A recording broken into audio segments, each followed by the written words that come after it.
Hi, my name is Henrik Selin. I am together with Susan Park and DG Webster, one of the editors of the journal Global Environmental Politics. And one of the things we do at Global Environmental Politics is that we invite experts in a particular field to come on board as guest editor for a special issue. And we have recently published a special issue on polycentric climate governance. And I'm very happy to have one of the co-editors of that special issue here, Dr. Elke Kellner, who has gracefully agreed to come here and talk a little bit about the special issue. So thank you for joining me, Elke. Thank you, Henrik. Also for giving us the opportunity to talk about the special issue, which I co-edited together with Paul Tobin. He was the leader of that project, and Dave Huitema. Thank you. So can you start by telling us a little bit about polycentricity? What is this concept of polycentricity, and what is polycentric governance? Sure.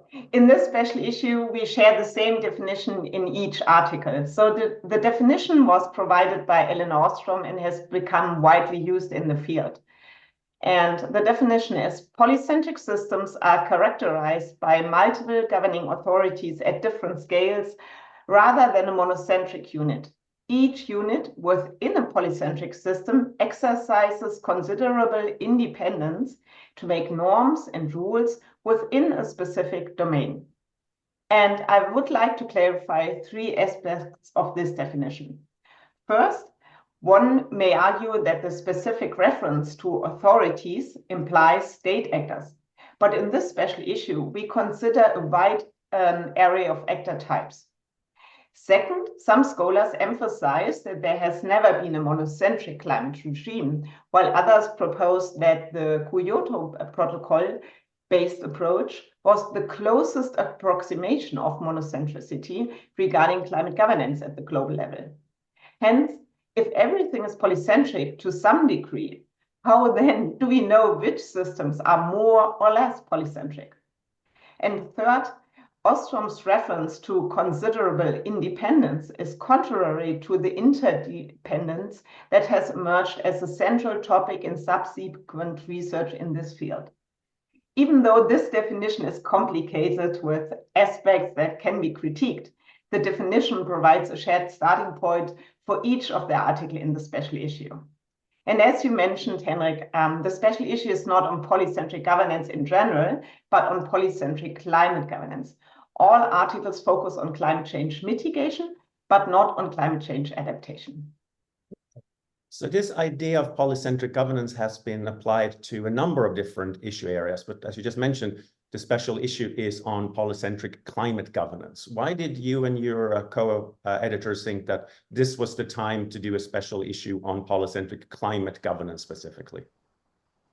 Yeah, we as co-editors have observed that scholars have undertaken much conceptual development of polycentric climate governance.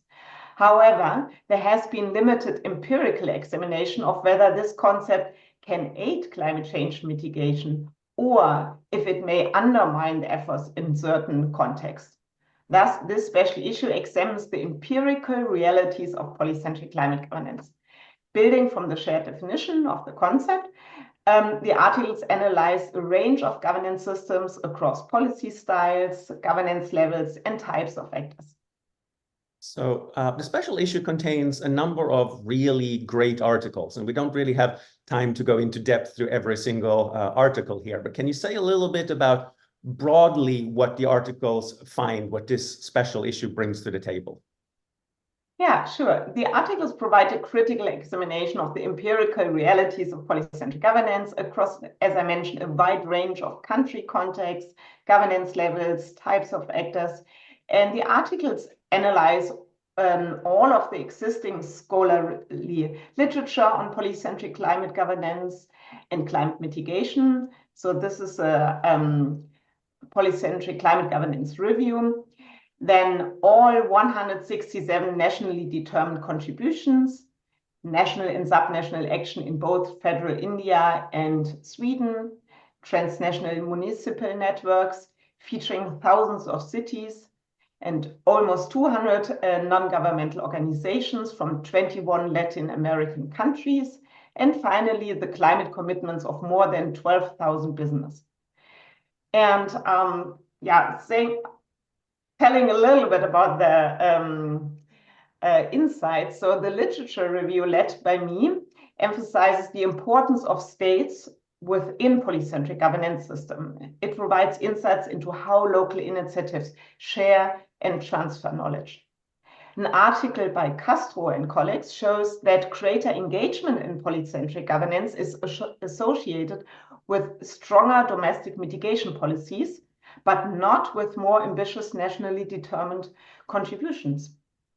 Marquardt and colleagues demonstrate the importance of state governments for implementing solar power development in India, but caution about the challenges of institutionalizing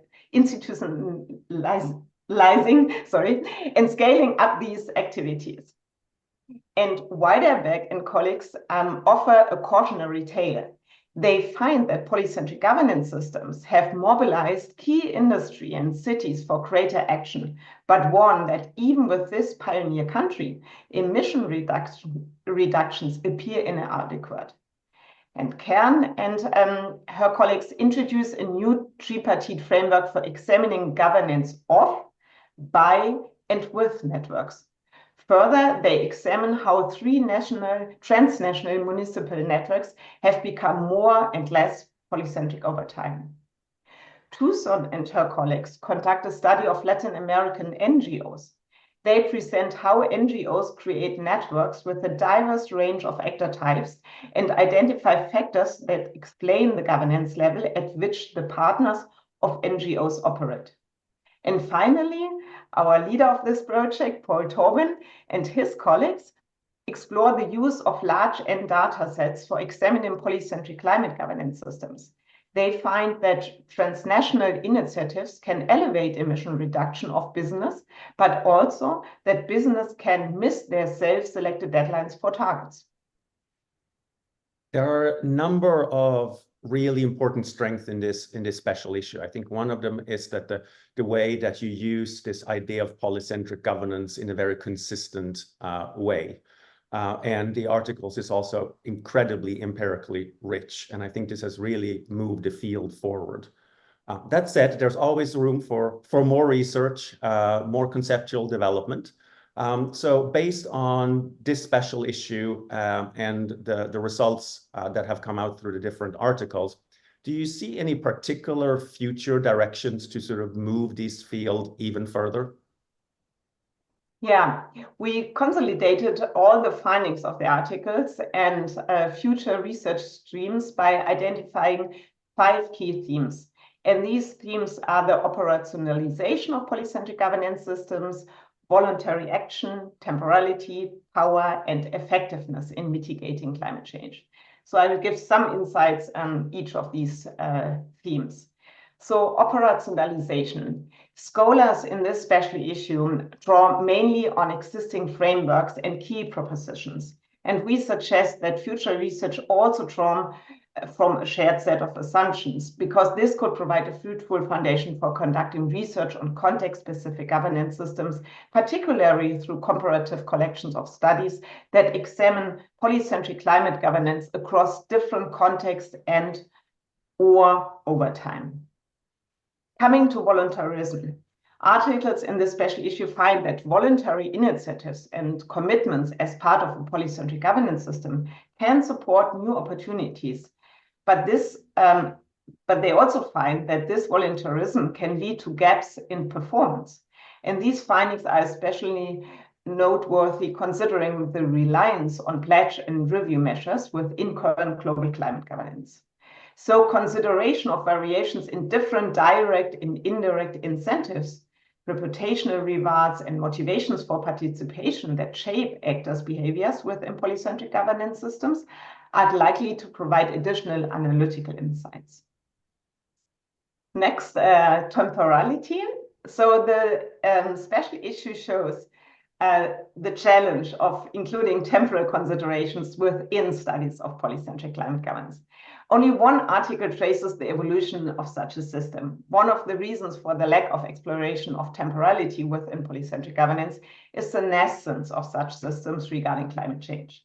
However, the steady increase in accessible data will enable, hopefully, temporal analysis to be undertaken that can map the change in degree of polycentric governance, the factors behind such changes, and the impact of these changes on emission trajectories. Coming to power, drawing together the findings in the articles on power relations, we suggest that power continues to represent somewhat of a black box within studies of polycentric governance. Nevertheless, we note that even if power is diffused across actors, the rules of the game in which polycentric governance actors operate still require a kind of designer or orchestrator, which in turn brings its own inequalities of power into the governance system. And the literature review gives also some insights into the role of power in polycentric climate governance and the different characteristics that distinguish constructive and supportive power dynamics from destructive attempts. However, most studies take a short-term view, and more longitudinal studies assessing the power dynamics over time and in more detail could provide valuable contributions. And this would also enable the management of power dynamics in polycentric governance systems, and therefore benefit from the advantages of polycentric systems. And lastly, effectiveness.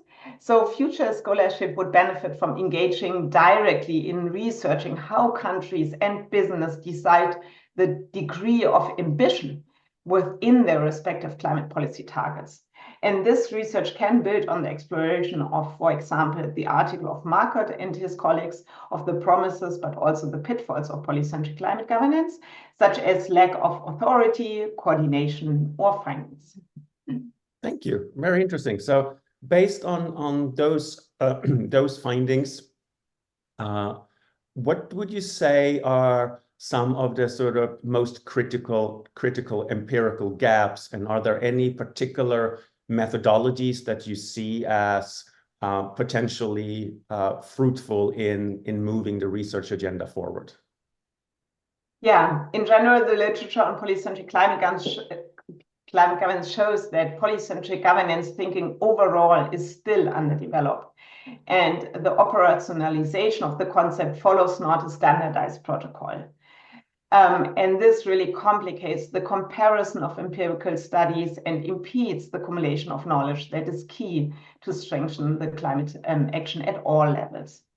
So based on our systematic literature review, I would recommend conducting more comparative studies instead of single case studies, and conducting also more longitudinal studies, as I mentioned before, assessing the performance of polycentric governance system over time and in more detail instead of short-term views. Thank you. Well, there's always room for more research, but I think that you and your co-editors have put together a really fantastic special issue. So thank you for doing that, and thank you for selecting Global Environmental Politics for your special issue. And I hope that a lot of people look up both the entire special issue as well as individual article. But Elke, thank you very much for talking to us today and talking a little bit about the special issue. Thank you, Henrik.